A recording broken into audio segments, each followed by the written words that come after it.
বহৰমপুৰৰ পৰা আগন্তুক 26ৰ যি নিৰ্বাচন, আপুনি তাত প্ৰতিদ্বন্দ্বিতা কৰিবলৈ খবৰ ওলাই আছে। ভাবিছোঁ জীৱনৰ শেষ কালছোৱাত এবাৰ ইলেকশ্যন এটা খেলোঁ আৰু যিখিনি কৰিব পৰা নাছিলোঁ মই মোৰ অতীতৰ ৰাজনৈতিক জীৱনকালত ক'ৰবাত পাৰোঁ নেকি কিবা এটা তাৰে এটা শেষ প্ৰচেষ্টা দিব খুজিছোঁ। যিহেতু শেহতীয়াকৈ তাত বিজেপিৰ এটা ভেটি উত্থান হৈছে, গতিকে অসম জাতীয় পৰিষদে তাত কিদৰে ভেটি সুদৃঢ় কৰিব? মইতো বিজেপিৰে মানুহ আছিলোঁ ন, ভেটি চব ময়ে বনাইছিলোঁ না। আজি মই বনোৱা ভেটিৰ ওপৰতে অসমৰ বিজেপিৰ ৰাজনীতি চলি আছে। গতিকে মই বিচাৰোঁ যে আমি বনোৱা ভেটিটো আজিতো বাহিৰা মানুহে আহি তাক গ্ৰাস কৰি পেলাই এক বিকৃত দিশত লৈ গৈ আছে দলটো, যাৰ কাৰণে ময়ো তাৰ পৰা ওলাই আহিব লগা হ'ল।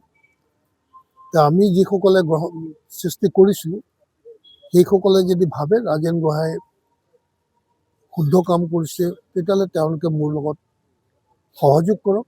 আমি এটা নতুন দিশৰ চিন্তা কৰোঁ, নতুন এখন অসমৰ চিন্তা কৰোঁ, য'ত ঘৃণা নাই, য'ত আমি সকলো জাতি জনগোষ্ঠীক সমান দৃষ্টিৰে চাই আগুৱাই লৈ যাওঁ অসমখনক।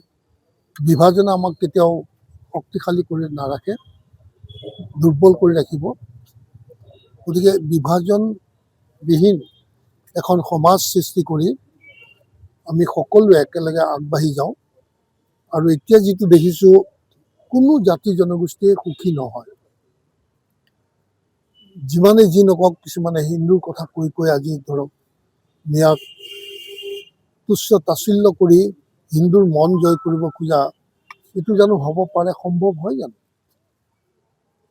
মিয়াসকল কেনেকুৱা ঘৃণনীয় বস্তু তেওঁৰ ক্ষেত্ৰত মই নাজানো, কিন্তু তেখেতসকল মানৱতা তেখেতসকলৰ মাজতো আছে আৰু জাতি প্ৰেমো তেওঁলোকৰ মাজতো আছে। আমাৰ গৰীয়া মৰীয়াখিনিতো আমাৰ অসমৰ খিলিঞ্জীয়া বুলিয়ে কোৱা হৈছে। ইছলাম বুলি যদি অন্যখিনি হাহা যায়, তেওঁলোককো হাহা নিচিনা হ'ব না। গতিকে গৰীয়া মৰীয়াখিনিতো আমাৰ অসমীয়া জাতিৰ জন্মদিনৰ পৰাই আছে তেওঁলোক। গতিকে তেনেকুৱা চিন্তাধাৰাৰে অসমখন আগুৱাই লৈ যাব খোজাটো উচিত হয় জানো? গতিকে চাইছোঁ যে ইমান ঘৃণা আৰু বিভেদকামী এখন সমাজ, ঘৃণাৰে ভৰপূৰ আৰু বিভেদকামী বিভাজনমুখী এখন সমাজক আমি যদি এনেকেই আগবাঢ়ি যাবলৈ দিওঁ বা চলি থাকিবলৈ দিওঁ, তেতিয়াহ'লে আমাৰ ভৱিষ্যতটো সম্পূৰ্ণ অন্ধকাৰ হৈ যাব। গতিকে আজি কাৰ্বি আংলঙতো মানুহে হাহাকাৰ কৰিব লগা হৈছে, বড়োলেণ্ডতো যথেষ্ট এটা অশান্তিৰ সৃষ্টি হৈছে। এইচব চবটো আমাৰ নিজৰ ভিতৰৰ মানুহ। কোনে এই সংঘাত চব লগাই আছে?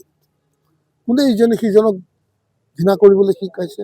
ইজনে সিজনক হত্যা কৰাৰ মানসিকতা প্ৰস্তুত হৈছে। এয়াই জানো আমাৰ সমাজখন ভৱিষ্যতে কিবা দিশত আগুৱাই লৈ যাব পাৰিব জানো? আমিতো চব দুৰ্বলে হৈ যাম। গতিকে মই সেইকাৰণে ভাবিছোঁ, চাওঁ এটা সৰু আঞ্চলিক দলত যোগদান কৰিছোঁ, যাৰ কোনো এজন বিধায়কো নাই আজিলৈকে। গতিকে মই মোৰ ৰাজনৈতিক স্বাৰ্থ পূৰণৰ কাৰণে আহিছোঁ বুলি যদি কোনোবাই ভাবে, তেতিয়াহ'লে ভুল কৰা হ'ব।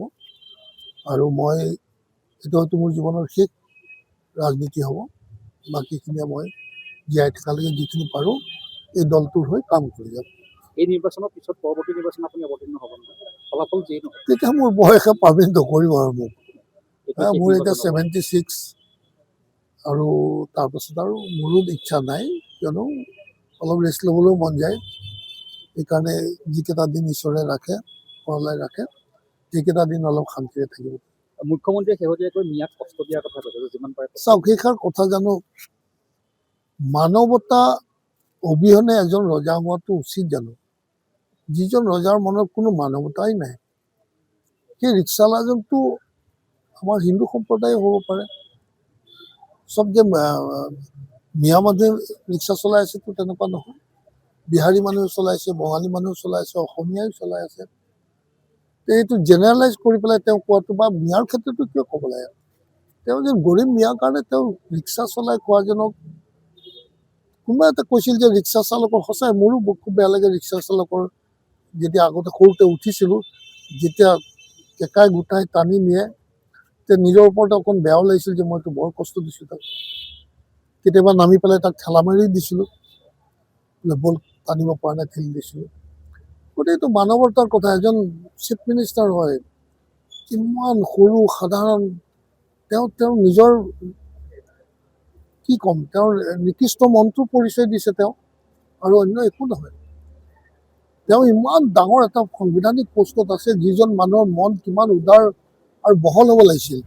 এই বিশাল কোটি কোটি মানুহৰ তুমি এজন শাসক হয়, আৰু তেনে ক্ষেত্ৰত তোমাৰ মুখৰ পৰা এনেকুৱা ভাষ্য একেবাৰে শুভ নাপায়। আপোনাৰ প্ৰতিদ্বন্দ্বী কোন হ'ব বুলি ভাবে আপুনি প্ৰাৰ্থিত্ব পোৱাৰ পাছত? প্ৰাৰ্থিত্ব যদি পাওঁ বিজেপিয়ে হ'ব প্ৰতিদ্বন্দ্বী। যদি বাকীসকলে কোনো আমাৰ সহমত বা হেৰি হয়, বিজেপিয়ে হ'ব। আঞ্চলিকতাবাদীক লৈ আপুনি কিমান আশাবাদী? মই বহুতে আশাবাদী, কিয়নো আঞ্চলিকতাবাদ আগতেও সৃষ্টি হৈছিল আৰু সুন্দৰকৈ দুবাৰকৈ তেওঁলোকে শাসন কৰিবলৈ সক্ষম হৈছিলে। কিন্তু তেওঁলোকৰ কিছু ভুলৰ কাৰণে আঞ্চলিকতাবাদ আজিও ধ্বংসমুখী, আৰু নিজৰ ভৰিৰ ওপৰত খাৰা হ'বলৈ চেষ্টা নকৰি লোকৰ কান্ধত ভৰ দি যাব খোজাৰ কাৰণে তেওঁলোক আজি ধ্বংসমুখী। গতিকে আমিও আমাৰ তেনেকুৱা এটা স্থিতি আছে এতিয়া বৰ্তমান, কিন্তু মই ভাবোঁ এইটোৱেই আমাৰ হয়তো লাষ্ট হ'ব। আৰু ইয়াৰ আগৰবাৰটো নহ'লেই, কিয়নো হয়তো লোকসভাত হৈছিল অকণমান আৰু এছেম্বলিত হোৱা নাছিলে। গতিকে এইবাৰ যদি হয়, ইয়াৰ হ'লে তাৰ পাছত হয়তো চবেই নিজৰ নিজৰ আদৰ্শ লৈ আগবাঢ়িব। অসমৰ ক্ষেত্ৰত কি বিজেপিৰ আগত ফলাফল হৈছে? চাওক, অগপই তেওঁ আঞ্চলিক দল হিচাপে তেওঁৰ নিজস্বতাটো ৰখাৰ তেওঁলোকে চিন্তা কৰিব লাগিছিলে। নকৰাটো তেওঁলোকৰ ভুল, সেইটো মই তেওঁলোকৰ ওপৰত একো বিশেষ কমেণ্ট দিব বিচৰা নাই। শেহতীয়া খবৰ অনুসৰি বৰহমপুৰ বিধানসভা সমষ্টিত অগপ আৰু বিজেপিৰ মাজত হনকলক যুঁজা চলি আছে। এইটো থাকিব পাৰে, তেওঁলোক যেতিয়া মিত্ৰজোঁট তেওঁলোকৰ মাজত বুজাবুজি থকাটো স্বাভাৱিক, আৰু গতিকে সেইটো তেওঁলোকে জানিব কেনেকৈ কি কৰে। সেইটো মোৰ তেওঁলোকৰ সিদ্ধান্তৰ ওপৰত ক'ব লগা একো নাই। যিকোনো খবৰৰ বাবে যোগাযোগ কৰক আমাৰ এই নম্বৰত 9181 307 2221।